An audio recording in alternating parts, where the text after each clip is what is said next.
తమిళనాడు రాజకీయాల్లో పెను సంచలనం సృష్టించిన సీఎం విజయ్ అసలైన పరీక్షకు సిద్ధమయ్యారు. రేపు అసెంబ్లీలో ఫ్లోర్ టెస్ట్ ఎదుర్కోబోతున్నారాయన.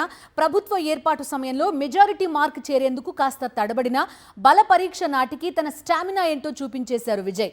151 మంది ఎమ్మెల్యేల మద్దతుతో బల పరీక్షకు వెళ్తున్నారు. అసెంబ్లీలో బల పరీక్షకు ముందు తమిళ రాజకీయాల్లో కీలక పరిణామాలు చోటు చేసుకుంటున్నాయి. అన్నా డీఎంకే చీలిక వర్గం ఏఎంఎంకే ఏకైక ఎమ్మెల్యే సీఎం విజయ్ కు జై కొట్టారు. దీంతో విజయ్ ప్రభుత్వ సంఖ్యాబలం ఏకంగా 151కి పెరిగింది.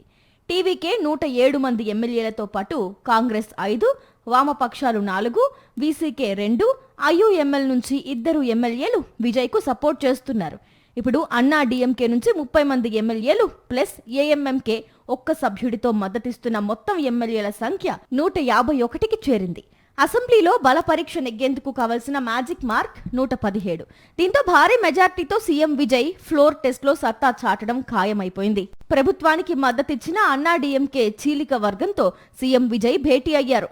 రాజ్యసభ ఎంపీ సివి షణ్ముగం, శాసనసభ పక్షనేత వేలుమణిని కలిశారు. షణ్ముగం, వేలుమణి వర్గంలో 30 మంది అన్నా డీఎంకే ఎమ్మెల్యేలున్నారు. వీరు విజయ్ ప్రభుత్వానికి మద్దతిస్తూ ఉదయం ప్రకటన జారీ చేశారు. ప్రజా తీర్పును గౌరవిస్తూ విజయ్ సర్కార్ కు సపోర్ట్ చేయాలని నిర్ణయించినట్టు షణ్ముగం వెల్లడించారు. The mandate is for Vijay to become a chief minister.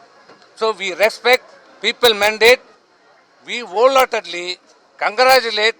First of all, we congratulate Chief Minister Thiru Vijay, and wholeheartedly we as a AIADMK party and AIADMK legislative party support and extend our support to the TVK government headed by Chief Minister.